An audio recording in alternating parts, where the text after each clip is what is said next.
Ma'am, basically we have to change our ideas, what we think about the women entrepreneurs. What as we all know that the work and skill doesn't discriminate between male and female. So we have to be like that also. Absolutely. Any other thoughts? There's no right or wrong answers here. I'm happy to make this as a discussion. Good evening, ma'am. My name is Good Aditya, evening. and I think that the thing which we need to change is the social thinking. Like nowadays, we are focusing on women internship, or we are like policy Beti Bachao, Beti Padhao. We are more focusing on women, not only about in internship, but sports, studies everywhere. But as you said about transgender, so the basic problem is the way in which we see themselves. We are not seeing them as a human or mere below animals. So the thing which we need to change is that we need to understand that yes, they are also humans. They have also human rights, are here to live, and they can also succeed. We have few examples who have gone to become lawyer, inspector, judge, but until and unless the social culture will change, it will not go far. So the first thing which I think we need to develop is a social culture which is supportive and helpful and look towards a optimistic way towards them. Absolutely. And there is you would see that if you compare the culture of working in for example United States, because that's where I am right now, versus India, we have more LGBTQI individuals in different positions as compared to India. I mean, and we are still, people here are still fighting for equal rights. I mean, it's not perfect here either. um, but just to take a step back and think about this, you know, for a country to succeed, we need as many brilliant minds as we can to do as many things, explore different areas, do different research, innovate different technologies, you know, fight for rights, be activists, be entrepreneurs. We need everybody. We don't just need a sect, a section of our society. We need everybody. We need all sorts of folks to be doing this.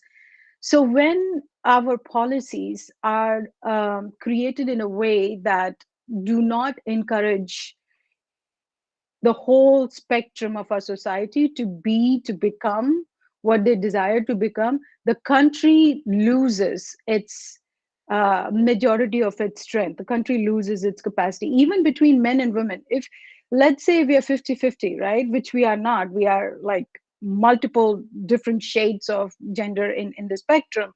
But let's say, for argument's sake, we are 50-50. If the policies do not focus on women, only 50%, the country is only benefiting from 50% of it, not the other 50. So it's not, if you think about it, it's not about women, it's not about a particular group, it's not about only about trans, it's not only about LGBTQ. It's about, the focus is, if we create an ecosystem, a policy infrastructure for everyone to flourish by providing equal rights to everyone, it is then the country can benefit from everybody's skills, strengths, and thinking and innovation and you know, entrepreneurial thinking. So you're absolutely right. It is. It should, a focus should be on everybody, and it's easy to make everything equal than make separate categories. But it is important to have separate focus on categories, because we need to, as a government, the country needs to make sure that nobody falls below a certain net. Right, the welfare structure needs to be there. Everything else can be competitive, but the baseline needs to be established, because we are all human, because we all have human rights. Any other thoughts?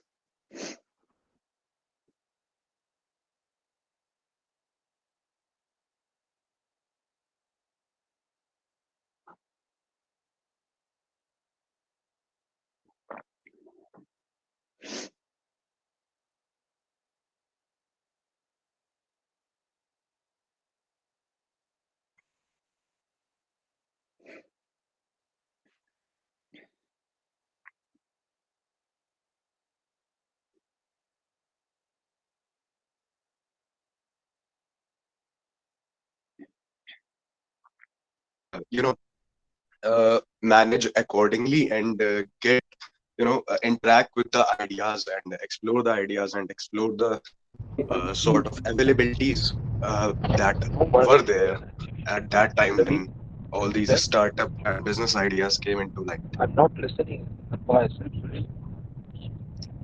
Could be the exposure and availability thing for the women and other like categories. And what, according to that, what men working in the business background was kind of normalized back then, and exposure of men into these things and ventures were kind of uh, kind of normal and very obvious. So I think, but nowadays a lot of trends and also like people fighting for equal rights and women empowerment is kind of.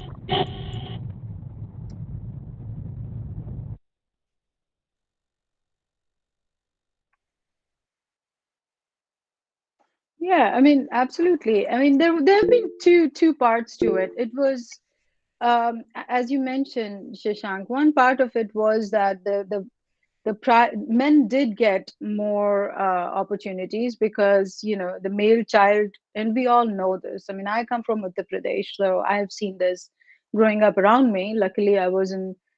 I benefited from my mom and dad open-mindedness, but I've seen this throughout. Like growing up, my circle had the families in my own neighborhood gave priority to the education of the boy, right, of the son over their daughter. I mean, it's not just about the opportunity to get educated and get exposure. It's even the opportunity to survive. I mean, you all know the gender discrimination has resulted in millions of women, as Amartya Sen writes, millions of women did not even have the chance to become grown up individuals because of the feticide and other issues. So yes, there are myriads of aspects of putting focus on the boy right from the beginning. It is not about the skill, right? It is not about men are smarter and women are not. It is about who got the chance. But there's other aspect to it, because I mean, if you look at the history, we have had like the first uh, computer operator was a woman in NASA, right? Or like there were in 17th century, there were so many women who were writers, but they were not even allowed. It was illegal to publish or illegal for them to study, right? So there are so many um, aspects, and even today, if you like, there's a whole literature on how when media companies, for example, talk about or promote authors, for example, and they give out a list of authors, even though there are hundreds of women, thousands of women authors who've done amazing work, male authors dominate the list, right? And it is mostly because the selection committee is all male. They only have one lens. So as long as women are kept out, and I am using the word kept out very consciously because they are kept out from those echelons of power, of decision making, of C-suite, it is very difficult for other women to progress, mostly because they're not even seen. Because the parameter through which a male leader sees is not always going to capture the women in the team. Um, so yeah, Shashank, you were right, and a whole lot of more there is there to add to it. I'm sorry, I saw somebody raise their hand when I was talking. It was they've lowered their hand now, so I can't tell who that was. But how about the women in the group? Your thoughts?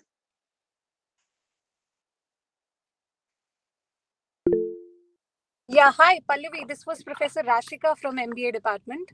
Good So evening, sorry, I Professor. was in the way coming back from the college and was just driving. First of all, I welcome you on the behalf of my college. Almost like Director Sir has already did it, but this is my honor to welcome you here. I was just listening to your conversation where you were just talking. My mother-in-law also was with me. She was listening through the conversation which you were talking. You were completely talking about that women should be given exposure, right? That girls should be given that exposure. And like I am actually blessed enough that I am being giving the given the exposure by my family, my parents, as well as my in-laws. And thanks to the education world now, in India also, we are actually into a development country, right? So we are thankfully being given exposure. And no doubt, like, this thing is something in our patriarchy being going on, right? That we are not supporting women's. There are still the families who are not supporting men's equally. If I talk about the if I take an example, like, you are from UP, you said you're from Lucknow. I was listening entirely your conversation, completely. I was there with you. There is one example I'll quote as I was driving, so it will be relevant to the driving only. If some female woman is just driving, people have this thing in their mindset: oh, stay away, the girl is driving. That's the lady who's driving. You have to be, stay away from her. Das kadam dur chalna hai hame. So this is something is in our patriarchy. This is in our mindset, which we all have to remove. And thank you for bringing and enlightening us with such a wonderful thoughts, which you are actually giving us and enlightening us today. And you made our evening. Thank you so much. Thank you. Go ahead, please. A woman is Thank you, there for a Professor. woman, ma'am. Yes. Thank you, Professor. Thank you. No, this has been my experience. And to be okay, I'll give you my personal experience that I had in India versus here. Um, and I'm not by no means looking down at the working environment there, although there is something to be said about it. I worked as an engineer in IBM research labs. I was like one of the 5 engineers in a whole floor of 150 engineers. And I was very young. I was 23, 24. Um, I filed a patent. I got a patent, and I filed the patent with 2 other men. And when they were celebrating the patent, I wasn't even invited. I was a co-author, right? I mean, that is an example. I quit within a couple of months. I just like I felt so bad. Like, it is my patent. I'm like one of the youngest individuals there on the floor, one of the 5 women engineers. So first of all, just having 5 engineers in a room full of 150 says something about company policies, right? They need to be modified. Second of all, out of the 3 patent holders, only 2 were getting celebrated, and the third one wasn't. Incidentally, the one left out was a woman. You would have seen these articles floating around where the companies are making policies to provide support and protection to women, which is in some ways not working for us. So, for example, I read this thing. It's from India, where the company policy was to make sure the woman is safe, so they should be given a driver if it's after 8 p.m. and an escort or something. And the first phase, it sounds like it's a good policy, because who doesn't want their female teammate, to be safe? But then what trickled down from that was that because there is such a policy, ultimately, when teams were being formed for projects, when the members were being selected for projects, women were excluded, because you know it is hard work, and who wants to then be around the cost of providing transport and driver to a woman. So it started with a nice, good enough agenda, but it didn't translate into it. And that's the short term thinking. That's a very short term thinking if you think about it, right? So everything needs to be long term. And ultimately, yeah, ultimately it's an uphill task. Any other women in the group? I'd really like to hear from you. I have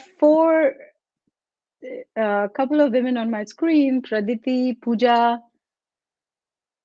Any thoughts?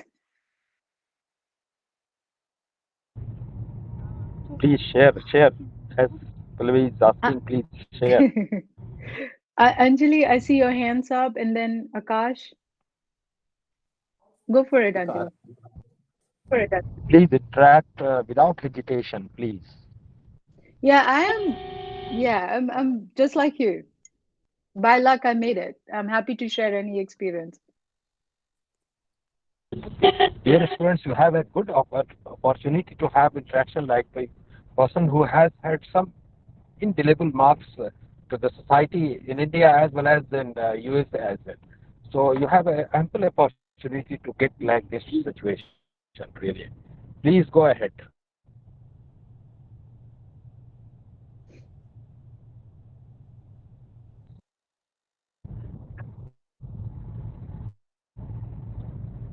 Dear students, please go ahead.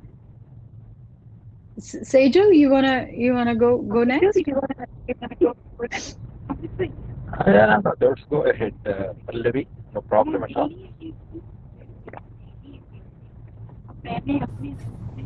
Yes, ma'am, I would Sage, like to say yeah. something. Okay. Please.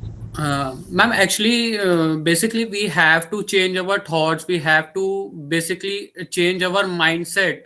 Basically, there was a higher discrimination between male and female. So we have to change our thinking.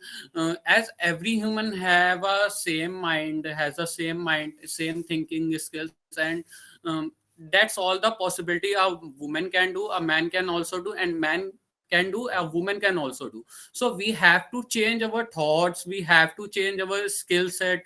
uh, Basically we have to give a chance to women how she can prove themselves as well as. Yeah, absolutely. I would just modify that line a little bit, and I would say we have to acknowledge, not give a chance. We are ready to take our chance. It's just that it's so full. You know, I have a favorite saying, and I'm forgetting the Chelsea. Hold on, Shirley. Just Google her, Shirley Chisholm, who was one of the not one, the first woman, black woman, to run for president. She had a famous saying. Let me see if I can. Yeah, they say she said that because you can imagine the first, in those days, a black woman to run for president, right? She had this saying where she said that if they don't give you a seat at the table, bring a folding chair, right? Bring a folding chair, folks. That's all. I mean, you have no idea how many times it's very uncomfortable. To all the women in the room, I'm really, I acknowledge that it is very uncomfortable. I have been in rooms where like the average, like out of 70 people in the meeting, I was the only woman, and like with the age difference of 40 years, right? When I was working in UP government, I was looked down upon. I was just shoved back to, even though my name was on the podium.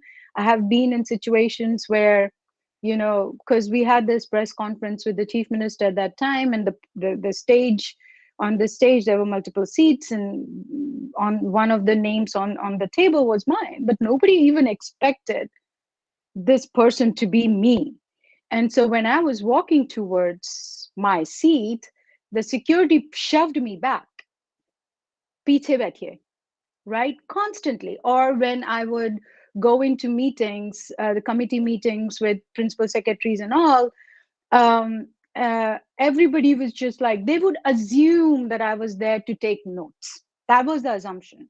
Even though my name is on the list that they are speaking to, the person they're speaking, they just assume because I'm a woman and a young one at that time, it was always okay. She's just an attendant. She's just a secretary. She's just a note taker. This is the default mindset. Like they didn't. What's interesting to me, I could have been all of that, and I'm fine with it, but they didn't even ask. They didn't even ask my name. They didn't even ask what's your role. They just assumed that, and because of my gender, they assumed that I am a secretary, that I cannot be more in their eyes. That is disheartening. It's not, there's nothing wrong to be a EA, a secretary, or whatever, but to be assumed as one just because of my gender was very disheartening. But I had to figure out ways to deal with that situation. And it's funny, what I did was I hired a person, a tall man with mustache, to go along with me into the meetings.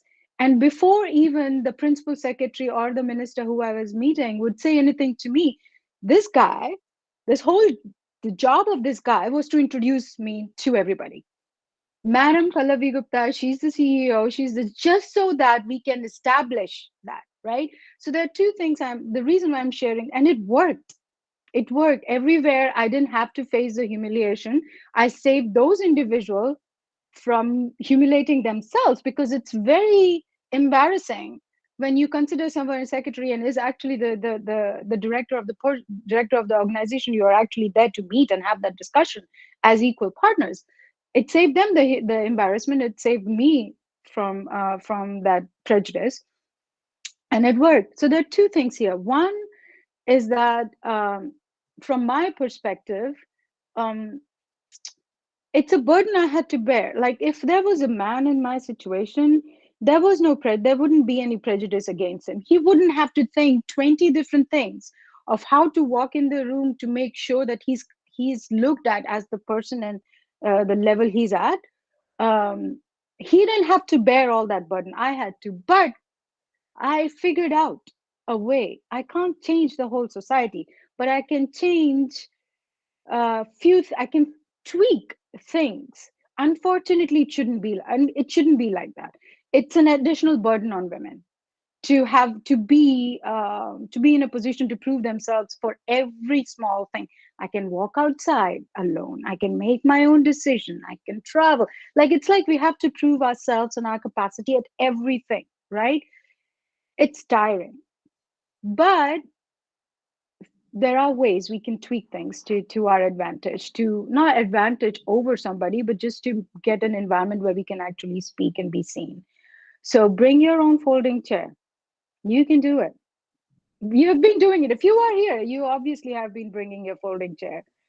So do that. Archana, I see your hands up. Please go for it.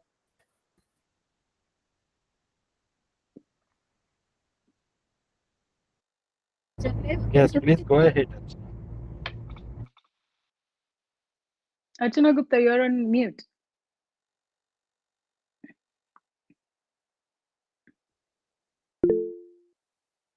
Okay, maybe she did it by mistake. Yeah, Shashank, go for it. Anshika, you can. Anshika, go ahead. Yeah, please. Anshika, you can also have, please. Anshika, yes. Yes, ma'am. Good afternoon, ma'am. Like, according to head sign, ma'am, I just wanted to ask, ma'am, what do you think can bring changes in this woman's biased behavior, as we can say? As you were talking about the driving incident, also, yes, we all have faced that situation mostly. So, do you think these changes are like whatever changes we wanted in the society are coming? Are the results of women empowering can be shown in this time in America or as in India as well? I think there has been some progress. We cannot deny that. But it's not, given where we are in 2023 now, soon to be, that's not enough progress, right? Um, some countries are better at it. European countries are better at it. Their gender equality numbers are, Scandinavian countries are the best. Not still. So there is a gender equality chart that UN puts out, and you can see which country fares at what level. There are multiple indicators. The Scandinavian countries, Sweden, Norway, those are the best countries. And then the European countries, US is pretty low. And India is bad. India is bad. Um, and the parameters that are considered in selecting these countries or rating these countries are, of course, there are multiple other mindset and all, but the main parameters are the policies. What is the leave policy, the maternity policy? What is the DEI, diversity, equity and inclusion policies? All those sorts of things are considered. How many women are in the workforce? If you look at the women workforce participation number in India, it has declined. It has declined since 2014. It has been going down. So I mean, it wasn't very good in 2013 either, but it is further back. But coming back to your previous point, I used to be very angry when I was growing up and going from one job to the other because there was clear prejudice that had nothing to do with my skill set that I was facing, both at home, in my society, and at work. It was a constant, it was a constant, it was a constant thing that you're being told you are not at par with the other individual, with your brothers, with your cousins, with your friends, just because of the gender. It has nothing to do with anything else. And by the way, when folks tell us, oh, it's not safe for you to go out, well, who's making the environment unsafe? Right? So it is, but the burden of keeping ourselves safe is on us. The burden of wearing certain clothes is on us. The burden of going out in certain time is on us. So if you look at that, men, and I'm speaking to all the men in this room also, you all have lived a life which is stress free. You have other stress, I agree there, but you have not lived a life which makes you question about everything, about what I'm wearing, what how I look, how I speak. If I come on too confident, that's off-putting to men. If I have like, and I had to modify that, by the way. I like when I was if you, and there's literature, I'm not just saying that, there's a literature that compares how men speak, how women speak. Men can say thank you, see you tomorrow, and that will be considered fine. But if women doesn't say, hey, how are you, that was good, if we don't add those fluff around those words, it is considered rude, because the expectation is very different, right? So we have to think four times before doing anything, as opposed to men, which puts a lot of cognitive burden on women. But I used to be very angry and very disappointed in the environment. But let me tell you this, if you want to change the environment, if you want to be an activist, go for it, all power to you. But it is not your job. It is not your job. This is how I made a choice, right? And I chose my career over the disappointment I was seeing in the environment, right? I was in India for in during my career for 6 7 years, and I was one of the very few, as I said, women engineers working in IBM. I was never promoted for some reason, even though I was the youngest individual to get a patent. I came here and I went from a individual contributor to a director in 4 years. There is a difference. There is a difference. I'm not saying US is perfect, but there's a difference. I could have been that in India. I could have contributed more, but I chose to go where I was recognized. So the point is, you need to make a choice whether to fight back and change the society, or you can go where you are valued. That's a choice. It'll relieve you of some anger that we carry. So do that. It's not your burden. Men in the room, you got to recognize, you have to reflect on how you're thinking.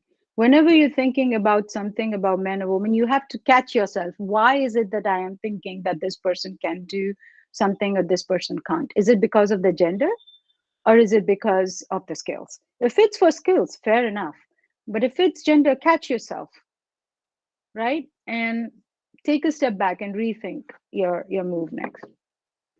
Akash and then Shashank. Go for it, Akash.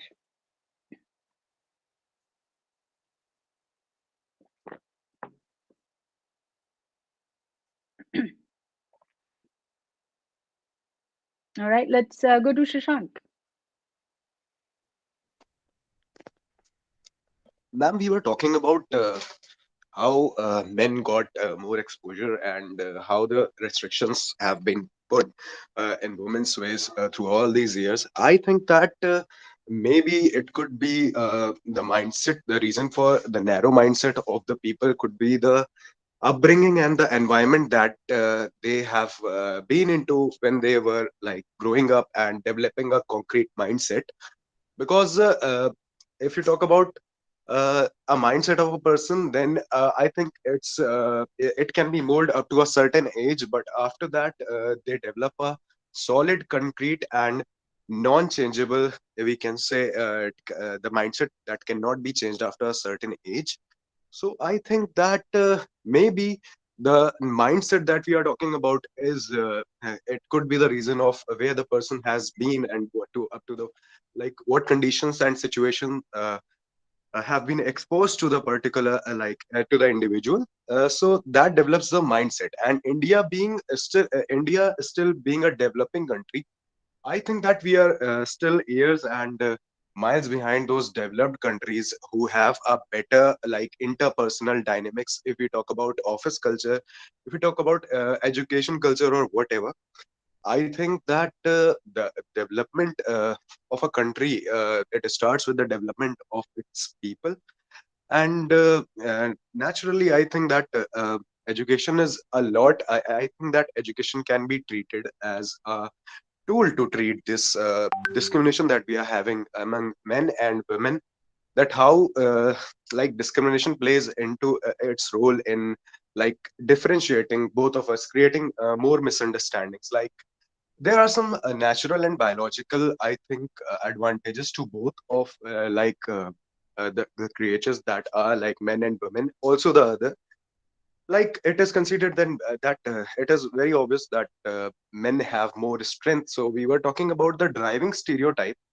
So I think that the driving stereotype it was developed because the cars and the automobiles like had we had to, we had back then required more strength because the technology wasn't up to the mark. So it was quite a duty. Like I think it was that thing was quite normalized with men doing it, driving around, because those cars required strength and a lot of things. And also, like there were like a lot of duties that were allotted to the women, which were like mainly dealing with and using their emotional intellect, because it was considered that women uh, were sort of more expert in dealing with emotions, and they are emotionally kind of very intelligent. So Okay, Shashank, I need to put a couple of words in here while you're saying this. I cannot disagree with you more. I don't think I agree on those fronts. So, firstly, let's break this down. I do agree it is about the mindset, but I do not agree that mindsets are set and they cannot be changed. If you agree, if you believe that mindset cannot be changed, then you are also saying that once you've acquired a skill, that you lose the capacity to update your skill set. So if you are I going in said the that word as after a certain age, I said that no, but mindset. Yes, ma'am. so okay, so like the ministers that we have, the CEOs that we have, right? Or anybody in the C-suite, you're a management students, you understand the idea of pivoting based on the environment, right? So we are then saying if the an individual is above 50, above 60, and they are in this C-suite, and they do, and according to you, if they do not possess the capacity to change, then well, it's a failed enterprise, because you have to change. We are changing every The business environment is changing every couple of years. I mean, if you look at after pandemic, the whole supply chain system has shown how fragile that is. Companies are reconsidering how to rebuild their network, how to rebuild their supply chain system so that they're more resilient in the future. Because this is not the first pandemic, and this is not going to be the last pandemic. The countries are reconsidering, because of the Ukraine-Russia war, their dependencies of energy on Russia, and on the food dependency on Ukraine, because they're at the verge of having food insecurity, even in the developed European country. You can see the UK has gone down from being the second largest economy or whatever, to fifth. They are facing a recession, right?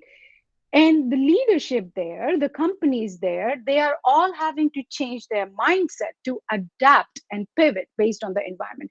So if an individual, so that's not true what I'm saying, that the mindsets cannot be changed. Mindsets can be changed. This narrative of mindset cannot be changed after a certain age has been propagated by men individuals in power because the status quo suits them. Yes, ma'am. And And I totally agree with you. can And I, I, Shashank, can I finish real quick? So that's one point. The other thing about the strength and cars is also untrue. If you look at the World War II, have you seen that Rosie, the Riveter woman who is doing this? That came out of the World War II era when all the men were drafted in war. The whole automobile industry, the weaponry industry, all the ironworks, the metalworks, everything was done by women. It was done by women. The whole metal industry, automobile industry, everything was done by women. Women were drafted to do this work because men were gone in war. That is a big case study for this particular thinking that women can do certain things and men can do certain things. That shows that that's not true. Women did all of those things that are considered male dominated when men were not there, right? So it is not about strength. Given, let's say, if it is about strength, that was 18th century, that was 19th century when we had to do those things. If you look at the migrant labor today, if you look, okay, let's come back to India. Let's consider the sectors that are very much manual labor driven, right? You look at the labor industry, you look at the farmer industry. You know how the majority of the farmers are women in India. A lot of at par with the in the migrant population, the migrant laborers, not majority, okay, fine, I give you that in that, but a lot of that is women. If you go to northeast, a lot of carrying of the cylinders across the hill to do that kind of work are women, not men. Men are shopkeepers, they sit in the shop. So I think, Shashank, I think what you are saying is what we believe, but you got to look deeper and see whether there is an evidence of that. About emotional aspect, women being strong and men not being, that is completely not true. My brother-in-law is neuroscientist. We talk about this all the time. I've read papers. This is not true. We have the same capacity to think, to imagine, to empathize, to be emotional. We don't do that.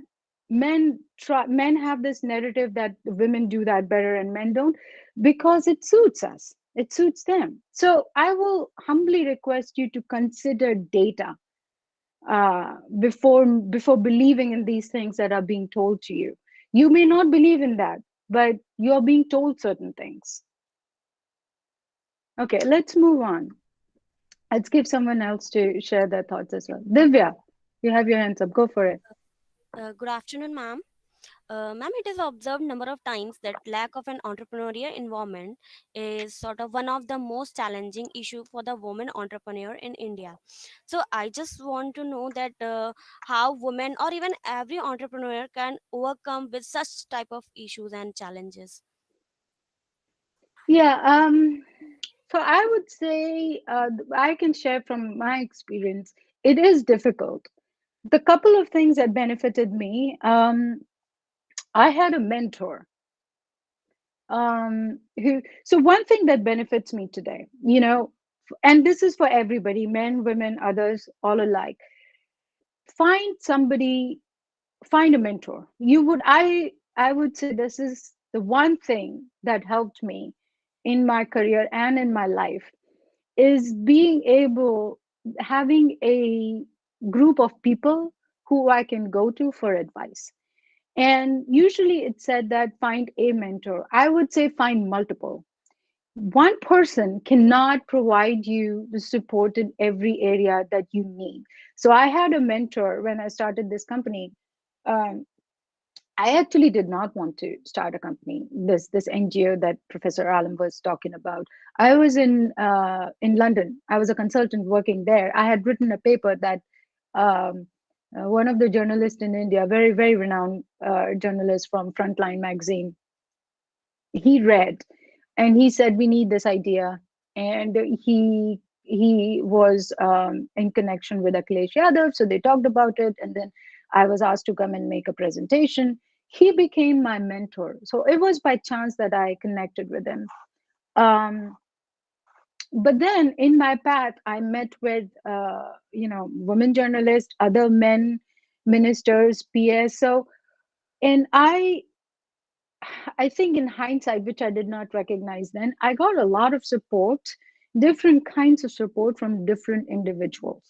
So you have to put some time and effort in making that group around you of men and women, of people who are of the same thinking, people who believe in you, and some of the folks who have gone through what you have gone through, so that they can share those strategies that have played well for them with you, so that you don't have to invest in creating those kind of ideas. That is the one thing that I would definitely encourage you to do. um, Unfortunately, we cannot change the mindset in our ecosystem around us. But the more of us, men and women, who believe in equality, are at the top echelon, are in C suits and otherwise, and we give each other space to flourish, the more we will get there. And it's not only about women, it's about men and women. It's about feminists. Feminists can be men and women. Feminism is about equality. That's it. It stops there. It's not asking for anything more. It's not grabbing spaces. It's just asking for equality. Divya, I don't think I answered your question. Did I answer your question? Yes, ma'am. Okay. Student, please ask questions if you have any doubts regarding the women empowerment with entrepreneurial activities so far, whatever is happening in today's scenario in India. It is a need of the art to have kind of question in our mind, something more and more to be asked by Pallavi, such experts. Yeah, hi. please. I think I took a wrong turn by discussing something which hurted most of the men's here, especially that driving part, right? Yeah. Anyways, I just wanted to tell you one thing. You were just discussing one beautiful thing. You said that it is us who will break this, this mentality. So there are few of my students sitting here. I keep on, as a professor, it is one of the challenge which I am facing. Maybe another professors, we have Monica madam here, we have director Aftab sir here, Pradeep sir here. I think it's not the challenge which I am facing. I think they might be facing the same challenge too. The challenge is we keep on pinpointing our women students. Come up, bring your idea, bring your idea. They're like, I don't want to speak. They should be thankful to their parents that they are being sent to college at least, right? And this is something the patriarchy, the Indians are breaking, that they're sending their students to the college, right? Especially the women's, right?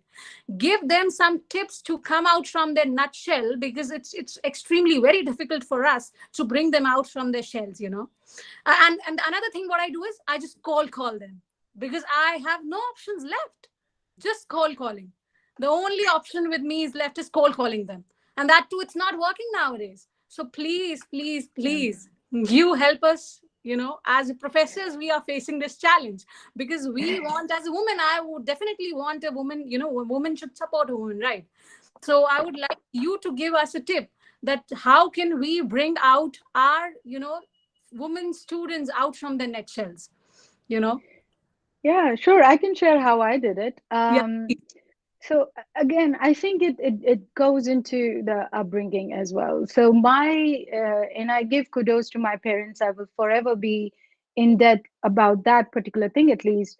Um, Growing up, I have always been considered. I was always considered a problem child. Even in the family and otherwise, I was considered unnecessarily argumentative. So I have this.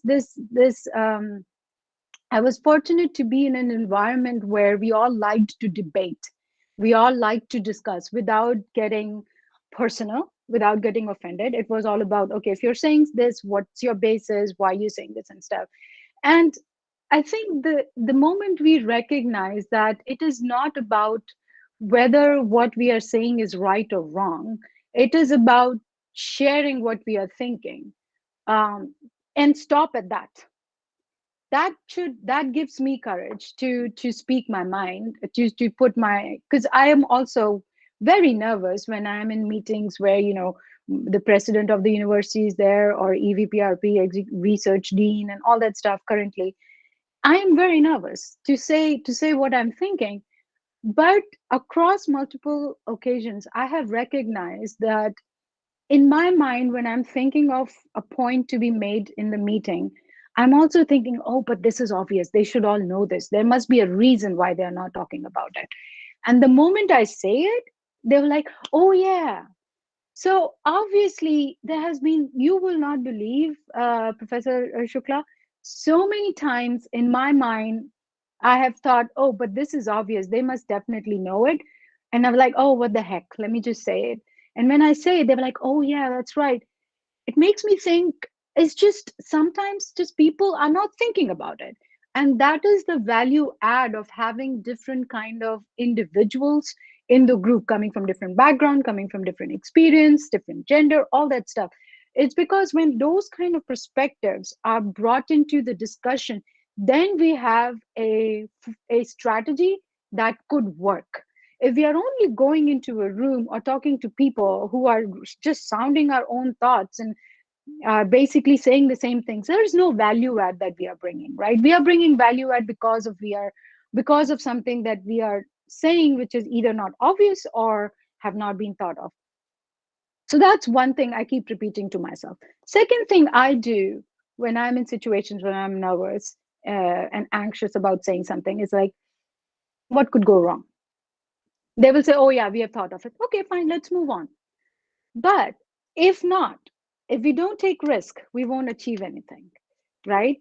So I think like, okay, fine. So if I'll say something and they've already thought of it, they'll say yes, they will nod and they will move on. And that's fine. I would have at least said something. Um, but the benefit of saying is that, Professor Shukla, I'll say this, it's a practice, it's a muscle. Because most of us have not been given space to speak, we have become that person who is hesitant to speak. But the more and more we practice speaking, the better we will become. It is not set in stone, right? And college environment is the best environment to practice speaking I up. hope It the is. folks here are listening, that you said that the more they'll speak. I hope all the folks are listening here.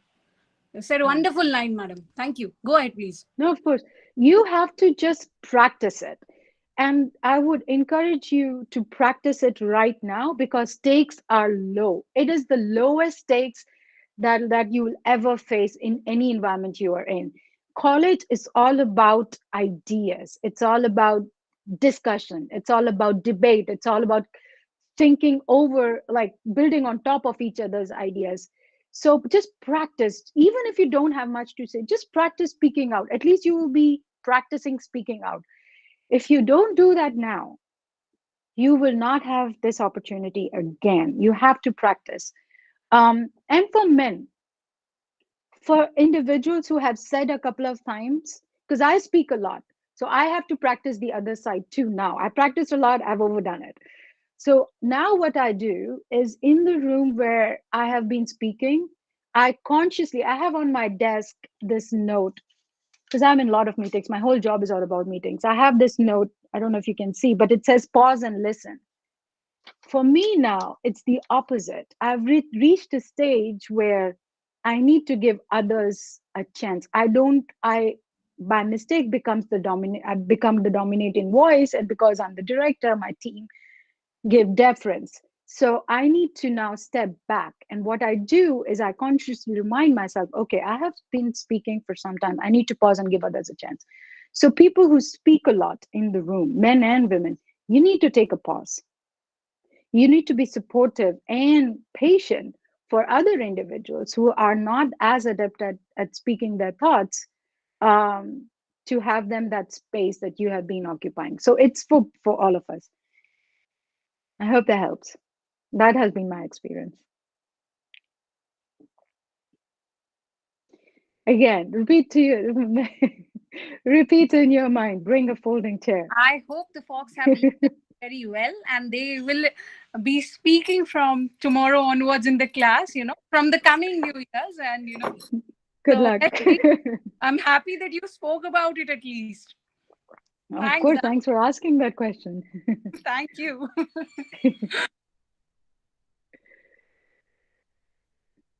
Ayush, go for it. Yeah, good evening, ma'am.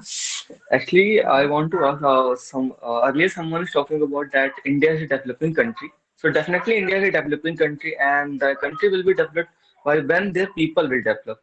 But there is a perception in India that for a woman that or a girl that she is the Lakshmi of my house and we worship Lakshmi as a goddess. And how can a goddess work outside? How can he survive outside? But when the person have this type of point of view for a woman or a girl, then how can a woman or a girl get a chance to become an entrepreneur?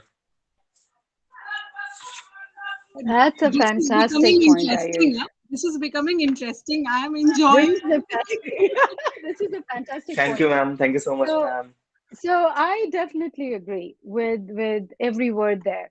This whole idea of putting a woman on a pedestal, right? Let me ask everyone, or let me pose this so that we can think about it. Why is it that women are the honor of the house, the honor of the family? Why is it that we didn't ask to be the Lakshmi? We didn't ask to be the honor of the house. And why is the honor of the house and Lakshmi has anything to do with providing equal opportunity, right? So consider this hypothesis. Who does it benefit when a certain section of society is considered too pious to work? It benefits, in my opinion, the people who are already in power, because then there is no opposition or competition. It lowers the competition in the workforce if you, for whatever reason, put one section of the society outside the workforce. You know why? Since the there is again some articles coming out where one of the reasons of the women shying out of workforce in India since 2014, 20, sorry, not 2014, 2017 onwards, it has declined. And one of the reasons it has declined is because in the current political scenario in India, women are considered the honor of the house, the क्या बोलते हैं, घर की Lakshmi or whatever. And so what that means is that the women are uh, asked to be at home, right? That's not right. It has nothing to do with Lakshmi. It has nothing to do with anything. You could still be a flourishing member of the workforce and be Lakshmi if that's it. Um, but then also contradicting that point, the highest workforce participation the women have in India belong to Dalit societies in the lower caste societies. Why is it that they are not the Lakshmi? Why is it that they are not the honor of their family? They are. But somehow, that's what I'm saying. There are so many loopholes in this narrative. And every loophole benefits the people who are already in the workforce or are in the power. So I used to answer your question. This is a made up idea, in my opinion. Very This is rightly this said is that just to Ma'am. Pallavi. consolidate the power. Really, I do agree with you. Really. Yes, ma'am, I'm totally agree with your point, and I'm totally satisfied with your point. And I have to ask, I have to say something that there is a perception, and we all have listened or learned from our mom or our grandmother that a woman is the only person who can survive with 500, 5,000 rupees, and she can govern a house with if she has a 500,000 rupees or a 10,000 rupees. So the what you say that management of the house, she can manage everything, but in case of the men, he can't. But what is a perception for a woman that she can't go outside, she can't survive? How can she become an entrepreneur? How can she survive outside? As my sister, she also wants to do an MBA. She wants to also go for management. But what about my family? What my grandfather said that she is a woman, she is a girl. How can she survive outside? So these are all the perceptions for a woman. How can we change it, ma'am? Very Yeah, and rightly questioned, unfortunately, really. yeah, unfortunately, it is both on you and me and everybody in the room. Perception change should not be just the burden of women. It has to be borne by both men and women. So I'd say that. But Ayush, if you can do anything or something to encourage your grandfather to make room for your sisters to get educated, please do. I'll tell you from my story. I got admission in London School of Economics. I hope you all know it's a good school. It's a Yes, very ma'am. good school. But it required me taking out education loan, and it required my father to put our house on collateral, which is a very big decision, especially for the education of a woman, of the girl in the house. Uh, and my dad, and we still laugh about it because he didn't know about LSE and as a school, how big it is, how good it is. So my dad was asking for advice from my relatives, and everyone he spoke to, every single relative said, "अरे इतना दूर मत भेजो, दहेज के लिए पैसा बचाओ." Yes, Imagine I ma'am. got for admission in London School of Economics, and the advice that my father got was save money for dowry. He didn't even have to put money. He was just putting it as a collateral. I was going to give back the money. I was going to repay the loan. But that is the environment, and I I mean, I would have gone either way, whether he allowed it or not. That's a different story. But he changed his mind when one of my brother's friend, my brother is in army. He respects the army. He respects my brother. One of my brother's friend came in for a cup of tea, and my dad asked him for his advice, and he's like, "Wait, London School of Economics?" Dad said yes. He said, "If you need money, I'll give money. Nobody gets admission in that school as easily. If she's gotten an admission, she's got to go." That's when it clicked for him. Okay, so this is a big thing. So my point is the mindset of my father and the lack of knowledge of my father and this whole idea of Lakshmi and honor and all that would have deprived me of my chance of going to London School of Economics, even after having done the hard work of getting admission into that college. So That is why, ma'am, men, I'm pursuing yeah, MBA. Sorry to interrupt you, ma'am. That is why I'm pursuing yeah, MBA to change the perception of my family that when a male guy can go outside for a work, so women women or girl can also go for a work outside. Even one of my sisters is also in America. She is working in a MNC and she is earning a handsome amount. And their family is so well educated. Now they are also getting some extra benefit of it.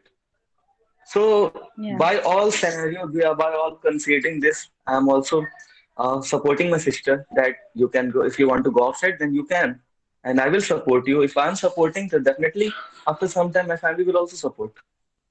yeah, As I am seeing what is the contemporary word is. yeah. So This I is, would just add one. this Yeah, is something, one of the old school thought which is in all of our minds, but in a way it is getting breakdown. To some yeah. extent, we do have the Lakshmis in our campus, the professors of our college, the lady professors who are the Lakshmis as well, and they are, giving knowledge to these students. ठीक है तो कहीं ना कहीं this has been breakdown. And that's a fantastic thing. And I would say this. I don't want to be a Lakshmi. I'm very bad at money handling. My husband does everything regarding that. I do other things he's not good at. I don't want to be honor of the house. I like to eat. I like to drink. I like to go do things that I want to do, which are considered, I like to go out alone. I like to go running long distance. I want to go hiking alone. I do things that are not considered whatever. So, but those things bring me joy. So here's my other thing that I had to make peace with it during my life. When when the boys in the family do something wrong, they are considered, oh, ladka hai, rebellious hai. एक बार बता If women, detail नहीं but if women do, the girls of the family do something wrong, they are like, ab to pura ghar ka izzat gaya. It could be as simple as walking out alone or sitting with a friend, a man friend, in a coffee shop. To pura ghar ka izzat gaya. The guy can do anything. So I had to make peace with it long back. Is to be selfish. And I am sure a lot of women in this group are just burdened with the expectation of keeping everyone, every elder in the house satisfied and feeling honored. As well as If happy too. and have, yeah. So if that brings you joy, if that is what you want to do, absolutely do what you want to do there. But if it is not bringing you joy, if it is making you sad, there's no point doing it. Because whether or not, and at least I've seen this from my parents, because my parents and I butted head on so many things. I was 23 when I got, no, 26 when I got a job in Singapore, first person to even step out of my state. I packed my bag and I went to Singapore. And my father was like, my mom and dad were like, Beta, but you don't know anybody there. So I figured it out. But how would you go? I figured it out. I can't be the first person to like people have done this before. And I asked somebody told somebody is there, and I called that person and was like, can you tell me how to go around? What do I need before I come there? I made a list, I packed my bag. I was terrified, but I did it. And because of those decisions and everything, just remember this, everything, every odd thing that you do only makes it easier for the next thing for you to do. Because so when I was young, I used to drive motorcycles, younger in engineering. And I faced all kind of road rage, Professor Shukla, as you were saying, just because a woman is on the motorbike, right? But that was like, okay, I've seen the worst. That allowed me to do other things. The experience of going to Singapore and terribly terrified of stepping out of the house at a young age. My only first, in my whole family history, nobody had even stepped out of Uttar Pradesh, and I was going out of the country the first time. Only made my second move to London somewhat easier. Made my third move to US easier. So every wrong thing that we do makes it easier the next time. Just remember that. Also, if bringing honor to your family, being Lakshmi and whatnot, doesn't bring you joy, do what brings you joy. Be selfish. I think in our society, men have been allowed to be selfish about their lives. Not all men. I've seen many of my men struggle because they're the elder son, the expectations of the family from them. Even seeing my brother, y'all have a difficult position too. So I'm not undermining your role at all. But speaking to women, be selfish. If you want to go somewhere, that path is definitely going to require you to make choices. So make choice that benefit you. Because if you are not happy, and I've seen this in my family, I made some choices moving to country, marrying a white guy and whatnot. That did not make my family happy initially. But when they saw I was happy after, they were thankful that I made that decision. But if I would not have made that decision, and if I would have been miserable, that would not have made my parents happy for very long. So be selfish if that's what you got to do. Archana. Good evening, ma'am. Good evening. What institutional and the social changes need to be made for the woman to be the empowered? Oh, that's a big question. So definitely, I think some of the policy infrastructure of India that is on the book is actually very progressive. But it is not being implemented to the level that we need to. So I think the very, very basic thing is, and what I've seen the difference between US and India that has made positions for women somewhat better is the education opportunity. I think it all comes down to that. The more education opportunity that are given, equal opportunity that are given to girls, it only goes up from there. The workforce, and political participation. I am of the thinking that there should be some quota, there should be some reservation, because nobody gives up power willingly. So for us to create a room for participation, it can be changed later. But we have affirmative action everywhere in the world. Quota is affirmative action. Reservation is affirmative action. There should be some affirmative action that should be part of the policy infrastructure, both in political environment, that 33% that is still being debated and has not been implemented. I'm of an opinion that should be there. So to answer your question, I mean, it's a milieu of things: the education opportunity, the policy infrastructure, both for companies and other environment, the diversity. So I don't think that we have an environment in India where companies are forced to have a diversity, equity, and inclusion policy. Every company here has that. Every company here has Title IX. Every company here has, and that's the legal requirement, right? That doesn't do everything, but at least it puts the onus on the companies to think about those parameters. People here, and I mean, US is not that great either. Let me just say that outright. US numbers of are not good, but you should look at Scandinavian countries. Those numbers are good, but it's still not at the perfect level. There should be, per company, there should be numbers of workforce participation of different groups.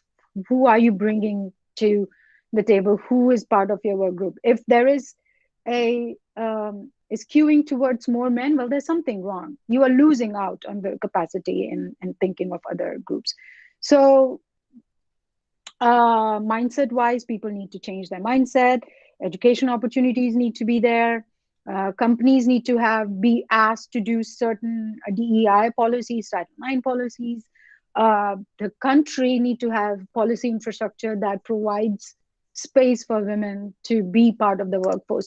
And this whole narrative of Lakshmi and honor of the house, we can do multiple roles. We can be Lakshmi and we can work outside also. So I think that needs to be understood. Okay, now I'm getting a lot of questions. I like it. Okay, Salil. Good afternoon, ma'am. Sometimes a woman restricts a woman to grow. Mothers and grandmothers always teaching the girls that you are a girl, you don't have to walk like this, you don't have to talk like this. What are you wearing? How can we overcome from this mentality? You just have to do it. So there's a philosophy by Paulo Freire that says oppressed become oppressors. You should read that book if you get a chance. Paulo Freire. I don't know the name of the book, but to Google Paulo Freire's philosophy. He has said this, and that actually, because I saw that as well, and I was always I was always unclear of why that's happening. But this philosophy that people who have suffered, and it is not just in this case, you think about different areas like like, I mean, I don't want to go into politics, but it plays itself out in many areas, right? The oppressors the oppressed, sorry, become the oppressors. So but then also, we have to take a step back and recognize that when in our society, when a man sabotages other man, it is normal, right? Because there's competition or whatever. But when a woman sabotages a woman, it is considered, oh my God, how can a woman do that too? Well, yeah, of course, we are human too, right? So it is what it is. Women compete with each other like men compete with each other for a certain space, whether it's in the family, whereas in the hierarchy, whereas in the company. The onus always comes on the women though to help each other, but not on men. To answer your question, Salil, there's a I don't know how we can change that. I can only say that when I was in the situation, I did it anyway. And I just hoped and crossed my fingers that my parents will see my point and will come along, and they did. That my grandparents would see, that my neighbors would see it. And if they didn't, if they didn't, it didn't matter. At least for my neighbors and our parents, it matters. But if my neighbors in the society didn't see it, it didn't matter, because if I am sad, they were not going to come and help me. If I'm not doing good in career, they're not going to give me any more opportunities. So you make a choice. You do it anyway if that's going to be helpful to your career and to your life. Unfortunately, it's a burden again on women to do. Okay, Anishka. I just wanted to ask, what are the reasons you think that even after having all these idea about entrepreneurship or business, women in India or any other places don't able to get pursue their entrepreneurship in the future? So what are the possible causes for this? Mine was fear of failure. So I have always been, and I struggle with it now also. I have always been afraid of failing, I think, at certain level. It has gotten better. The more risk I take, even it is the risk of speaking out on a meeting or saying something. The more risk I take, the better it becomes. But there is a book called Confidence Code, and if you get, definitely to all men and women, if you get a chance to read it, it's a fantastic book. It clarified. So one hypothesis that book puts across as to why there's a change in there's a difference in attitude between men and women. And they basically say that in as women, I mean, if you have done that, so pardon me if I'm saying something wrong, but growing up, I wasn't doing a lot of sports. I wasn't doing a lot of group sports. I wasn't playing basketball. I wasn't playing cricket. I wasn't playing hockey. I wasn't playing badminton. I wasn't doing a lot of sports. Every man in my group, my friends, my brother, my cousins, every man in the group was playing sports. So they were in the field winning and losing from childhood. I wasn't. So the losing idea in became a fear for me growing up. For men, it was like, so what? I lost. They move on, and it's such an admirable skill. I have tried to learn from all my friends, men who I have observed that it's so easy for them to accept failure and move on. They are not scared of it, but women haven't practiced it growing up, so we are scared of it. It's a concept for us. It's not lived experience.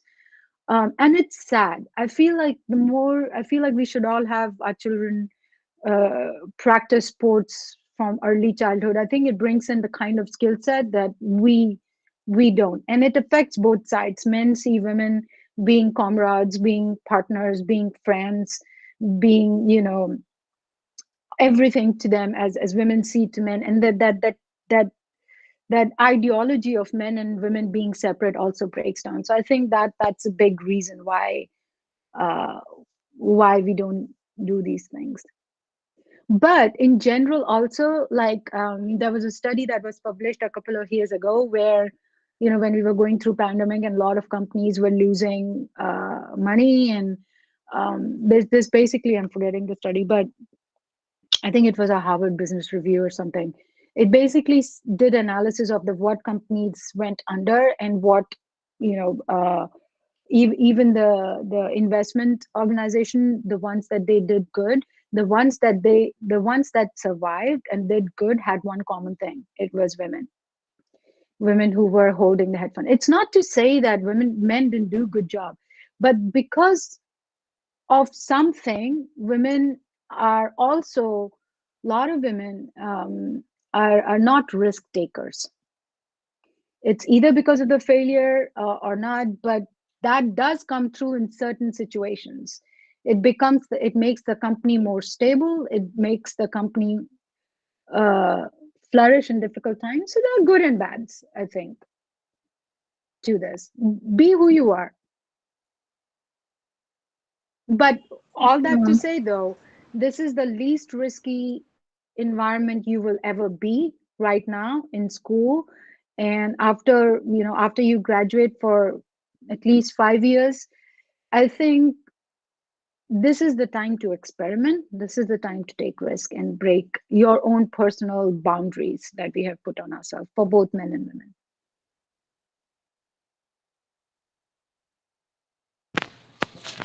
You said Thank fear you, of ma'am. failure. And one more thing which I have in my mind is that, oh God, what will I answer them? What will I tell my husband? मतलब, ऐसे तो I just keep on cold calling him as well. Yeah. Students, so I cold call every time. They all know very well. I'm one of the most, मतलब, they'll better tell what they treat me as. So I keep cold calling my I wish I husband. had you as my professor when I was going to school. I would have benefited by you picking on me a lot. Would have Oh helped me God. break my boundaries. So there is one thing which is in my mind, that is, what will I answer people? You know, and I think that Yeah. most of the women have this thing, fear of failure, as you said very well. And what will we answer people, especially who are associated with us? Yeah. No, I agree. And I have learned that people who love us will understand. If not today, then tomorrow, but they will understand. And also, if we don't do what we need to do and we are sad and miserable, well, who does that benefit? Does it benefit them? No. Does it benefit us? No. So who are we doing that for? Just keep walking, people will come around. Shreya, did you have your hands up at some point? Sorry, I saw somebody raise their hand and it Yes, disappeared. ma'am. I want Mm. to ask some question. Yeah. Ma'am, do you think that feminists ruining people view on women empowerment? Say that again, sorry. Do you think that feminists ruining people mind on women empowerment? Feminist leaning people, you said? Yes, ma'am. Uh, no, I Treating think women empowerment. how do feminists treat women empowerment? Yes, ma'am. Well, I think we have overly complicated the definition of feminism to an extent that a lot of, like, I'll say this, my husband and I have a big group of friends, 20 years, for past 20 years, all my engineering friends are men because, there are very few women there, only a handful, and we all consider ourselves feminists.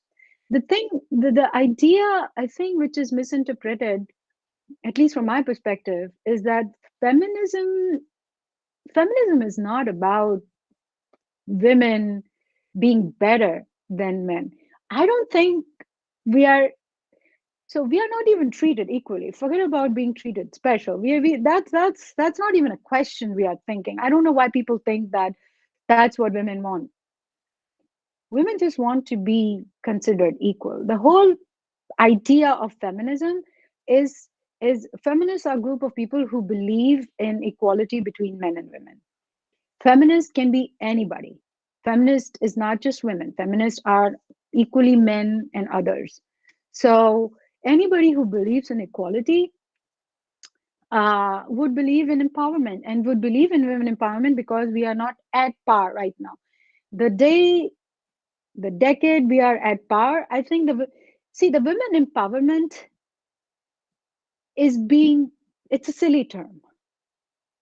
Empowerment of women is a silly term. Like women entrepreneurs, in my opinion, is a silly term because what is women entrepreneur? It's like saying lady scientist or lady professor or lady pilot or lady driver. Well, we are drivers, we are pilots, we are doctors, we are professors, we are entrepreneurs. What is lady? We don't say men driver, men pilot, men cricket team, and then women's cricket team. hockey league and then women's hockey league. Well, we both are playing hockey. If you're calling us women, then call them men. No, because men is the default, right? So that is why, in my opinion, these terms are silly, but they have a place in today's society because it needs special focus. The day we become equal, I don't think there will be any point of calling out women empowerment or women parliamentarian or women anything, because it's men or women. It's all equal, and others, it's all equal. So Shreya, I don't think I got your question quite right, but what I'm trying to say in response is, yes, every feminist will believe in women empowerment, because at the moment we are not equal. The moment we are equal, there wouldn't be any need for it. Okay, let's see. There's somebody else who raised their hand. Prem. Good evening, ma'am. Good evening. Don't you think it's we who are creating a difference between men and women? Because ultimately it's we who are creating the difference. Yeah, absolutely. And it is we who also have the power to challenge that narrative and change things. All of us.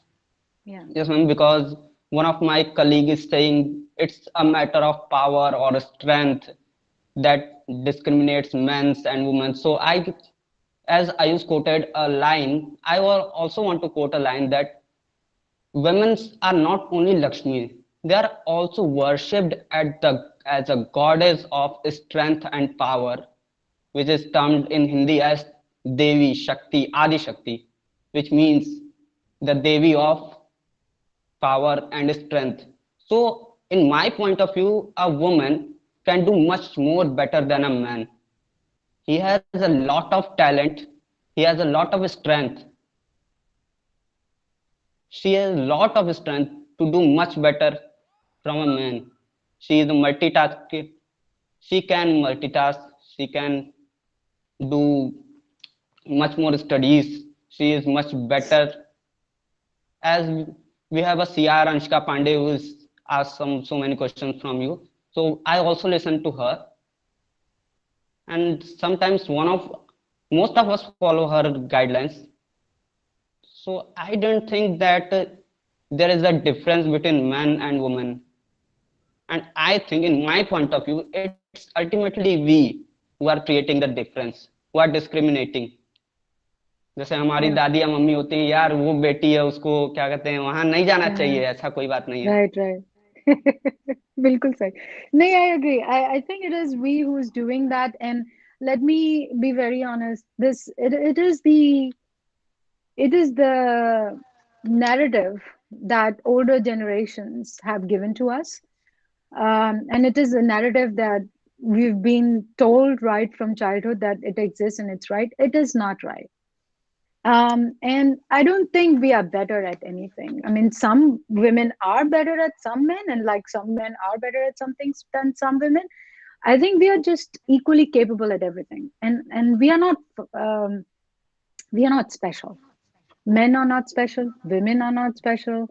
Nobody is special. We are just all alike. And what I've seen, in all my group and in my family and cousins, is that it's a big burden, not only for women, it's a very big burden on men. This whole idea of men being better at something than women hurts women, but it hurts men also. It hurts men because, as I've seen in my family, it doesn't allow men to be who they want to be, because they have to be a certain type, because they are seen in a certain way. They can't be who they want to be. What if a man wants to dance? What if a man wants to be an artist? What if a man wants to cook? My husband is a better cook. He does cooking every day. I don't cook at all, right? But he enjoys that. I don't enjoy it. That's the point कि अगर हम लोग भी कुछ different करना चाहते हैं तो उसके लिए यार खाना पका रहा है, लड़की हो क्या, तुम खाना पका रहे हो. Exactly. रो क्यों रहे हो? अरे लड़के हो मत रो. अरे crying is a genuine. I also has emotions. मैं भी रो सकता हूँ. Exactly. Crying is a genuine human emotion. Be a man or woman. You don't have to be stoic. Nobody has to. I mean, men suffer a lot by this He, ideology. he cries when I cold call him. Oh. I'm just It is a saying. pretty harsh thing to cold call people. I understand it. And I he just is a class, he is a CR of MBA first year. Awesome. okay. Yeah, Ma'am, I had one question that is very please. personal to you. That when can we expect you to be in India? You know, we are desperate meeting you in person. I apologize. I don't have any recent plan. I was there last year for Oh, a couple of months. But I will let you know when I yeah, make please, plans. For please. yeah, Whenever you plan, absolutely. just let us know. We'll be, we just want to meet you in person. And now I would I love would, that. Yeah. yeah, thanks. Now, ma'am, it was a pleasure having you with us. Now I would like to request HOD MD, Dr. Pradeep Bhatnagar, sir, to give you a word of thanks. And we had enough of the queries and questions. We'll compile them, mail it to you. You keep on answering them. We will not take Absolutely. I'm much happy time of to. yours. And thank you so much. We are glad to have you here. And please, HOD sir, please take over the session, please. Please unmute yourself, sir. We are not able to hear. Thank you, Rashika. Thank you. Good evening to the Honorable Chief Guest, respected Director Sir, teachers, and my dear students. On behalf of the entire institute, I would like to thank the Honorable Chief Guest because such webinar was not possible without your such golden words which you have delivered to our students. And I hope that session should be continued, but due to lack of time and in India, it is approx 7 p.m. ma'am. So definitely we will arrange the second session also with you, ma'am, because the session was very interesting and hope you will definitely give us another chance for the arranging this session, ma'am. So I would like to thank again from my bottom of my heart. Also, I express my heartful gratitude to all the guests and students present here. Thanks a lot for joining We us, and thanks a lot would for like to have a giving round your of precious applause for time. you as well. Thank you Thanks a so lot, much. ma'am. Thank you so, Thank so you. much, ma'am. Thank you. Thank you. I would love to have all students please open your camera so that we can have some photographs, Yeah. please, for a moment. Yes, sure, sir, Please. sure. Rashika, please take a All the snap. students, please open your webcam Webcam, because we please. want to have a photograph, beta. Please open your camera. All the students are requested to open your web camera.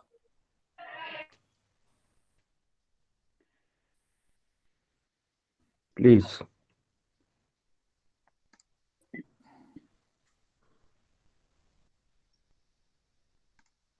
Please take a photograph after moving all the participants. I'm happy that they at least spoke to you. Now they, Yeah, this was the Thanks a lot, biggest ma'am. challenge. Thank You you. have made us such an interesting session that it will never end because the topic is very, very good, ma'am. Exactly. Thanks a lot, thank ma'am. you so much. Thank Nice, you, nice Pallavi. meeting you Really, guys. it's nice to listen No after problem. 2, 3 after we had some at Integral University a session with you.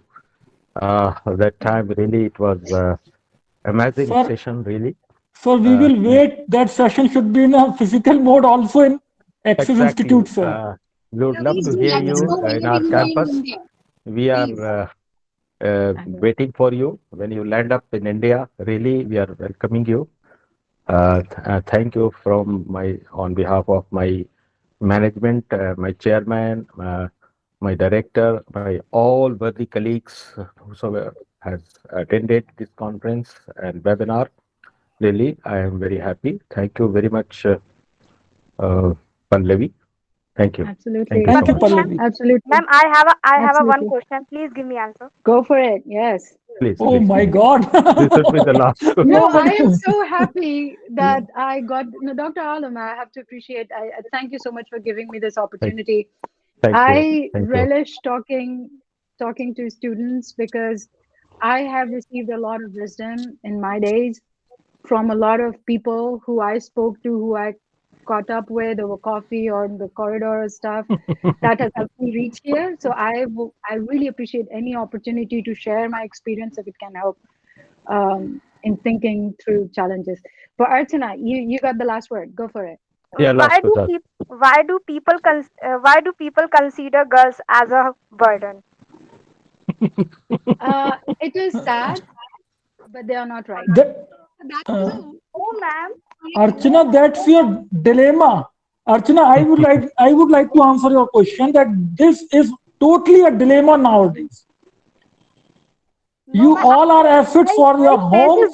I faces this word. So ma'am I am not मतलब मैंने ये word face किया हुआ है अपनी life में तो मैंने आज इसलिए आपसे ये क्वेश्चन पूछ लिया नहीं अर्चना बिल्कुल सही है and you can't change it and it is not your job to change it. We have one life. Our job is to be the best we can in our lives with or without support. So if you are lucky, you get support in your life by parents, by family, by relatives, by teachers. And if you're not getting, find your support center. I found that in my friends, I found that in my mentors. Create your support. And this is for everybody, for men or women. Men don't get a lot of support either in what they want to be. They fight a different battle. We fight a different battle. We all need to just find our support group. And we can do it. You can do it, Archana. okay Don't expect. Women, Don't expect. I can say one word. Women's are uh, pulse of wisdom as well as the pulse of paradise as well, as the means of paradise. And in India, they are Jhansi ki Rani, sir. Yes. I'll compile all the questions and send it to you. prove that I'll be We happy. have I'll be happy. lot of hands raised. Really, it's a great pleasure for us. Really, Yes. we will send you the question. And thank We'll you, compile the Pallavi. questions and surely Thank you send it once to you. more. Thank you. Absolutely. Thank you. Thank you Have very a much. good rest Thank of the my day. all Yeah, students Bye. and my Bye-bye. colleagues. Thanks, Thank everyone. you. Bye bye. Thanks a lot. Thank you. Thank you. Thanks a lot, Goodbye. ma'am. For giving me wonderful. Thank you, ma'am. Thank you. Good luck, everyone. Thank you, Thank ma'am. you, ma'am. Thank you, ma'am. You Thank you are so much, all in ma'am. it together. Nobody does Thank you, anything ma'am. alone. You're all in it together. Thank you. Bye-bye. Bye. Bye, ma'am. Thanks a lot, sir. Thank you.